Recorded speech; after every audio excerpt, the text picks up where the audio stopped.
Hey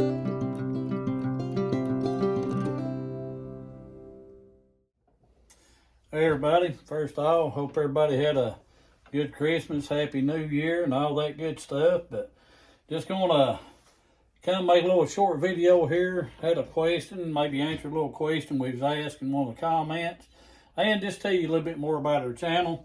We're going to take, first off, and answer the question. We had a question, and I know most of you guys that's cooked with cast iron for a while, you know the answer to this. Probably just as much as I do, if not more. But I was asked the difference between cooking with enamel versus regular cast iron, what the main differences are. First and foremost, one of the main differences is, and I got this little enamel pot here. My wife found it actually at a discount. So a little 4-quart pot here, enamel pot. Just kind of use it for a little example here. You take that pot right there, you can cook inside all you want. Difference is you versus cast iron, like a cast iron skillet here, pot, anything like that. You can't take it outside, cook it on open fire outside. It can damage your enamel. It wasn't designed to be used to cook with direct open fire like that. The enamel, you can bake, put it on your stove top, bake, whatever you want to do to it. The heat range on the enamel pot, like this right here, is somewhere around 500 degrees, 450 to 500. As long as you don't go over 500 degrees, you're all right. You get to trying to cook any hotter than that, then you're going to take, and more likely you're going to damage it by cracking the enamel. Another thing with enamel you don't do, you don't take and we adjust our heat, but you can adjust it a little at a time, but you don't want to go from extreme heat to just turning it way down just all at once. Enamel is kind of like the old saying goes, if you're smoking meat, if you're smoking a shoulder or ribs or something like that, brisket, low and slow. And that's kind of the same example with using cast iron enamel, low and slow. Guys, cook it low. You'll not have no problem with it. It's going to retain the heat real good. And like I say, for most of my chili, soup, stuff like that, I use enamel cast iron for the biggest portion of it. If I'm outside cooking, then I'll use a cast iron Dutch oven. Now, the cast iron Dutch oven, heat's not a big factor. You're not going to get it hot enough to really damage, your cast iron. If you're on an open flame or whatever, you can get this thing up to 800 degrees before you're risking that, and some may disagree on that. Now, Lodge, most of theirs recommend it, without any risk at all, 650. Some company says 800. But guys, you're not going to be cooking that hot. You're not going to be having that thing screaming hot or anything like that. So that's basically the differences. Your enamel cast iron, also, you don't want to take a hot Dutch oven or skillet, whatever you have. And yes, they have enamel skillets. Actually, I have one of those. You don't want to take it from hot, put it in the cold water, because if you do that, more than likely you're going to crack the enamel on it. You don't really want to do your cast iron that way, but it's not going to hurt it to the extreme that it will your enamel. So that's the biggest things, guys. Enamel, no extreme heat, no setting it over the campfire.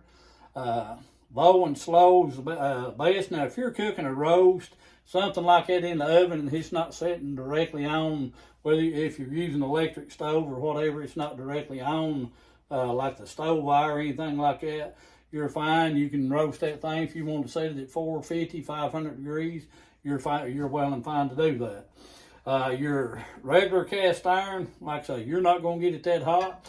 Now, another difference between enamel and a cast iron, guys, if you have low iron, you cooking cast iron, regular cast iron, it's going to, I'm not saying now it's going to boost your iron, way up there, but it's going to help your iron. If you have low iron, then it's going to help your iron by cooking it. So I wanted to answer that question. I hope that Kylie may be hip, and I know there's probably people out there that's got a better answer than I do.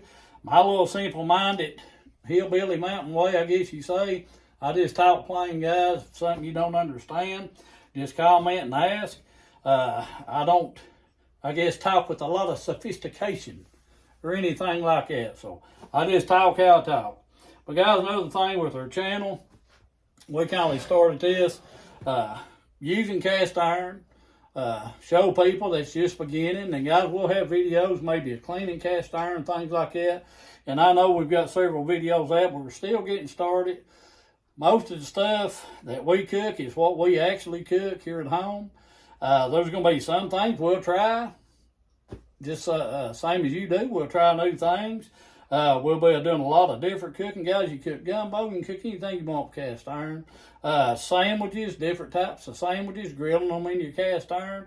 We'll be doing a lot of that. But our main thing too, also, a lot of people think when you're cooking with cast iron that, you know, you're going to break the bank. Some can get expensive, but guys, it'll last you a lifetime as long as you take care of it. You're not having to run back, like I've said before, and buy more cast iron.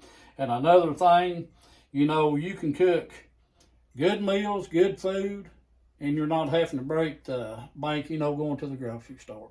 You don't have to spend a lot of money cooking cast iron. So it's another thing that we're trying to do.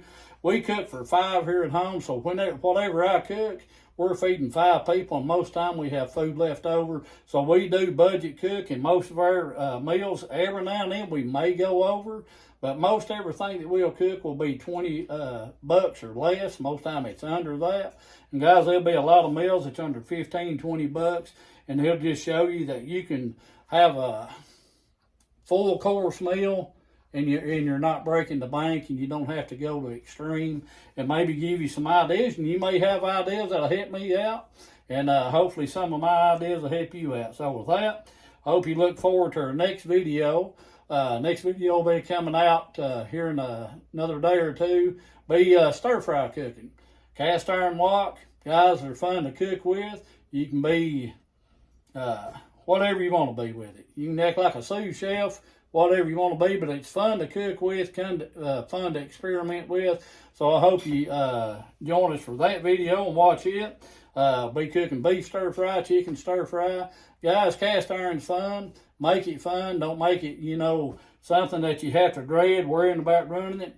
There's most of the time, 99% of the time, you can't do something to one that can't be fixed for the most part. So guys, if you have trouble cleaning something, you can pop a question in there. We'll go over it with you and try to help you do that, because I've stuck things, burnt things, all sorts of things, but I've always figured out a way to clean, take care of it, make it look just like it was new again. So guys, like and subscribe. Subscribing don't cost anything. It just helps us to get our videos circulated more. So subscribe, share it with someone else, and I hope you join us for more videos.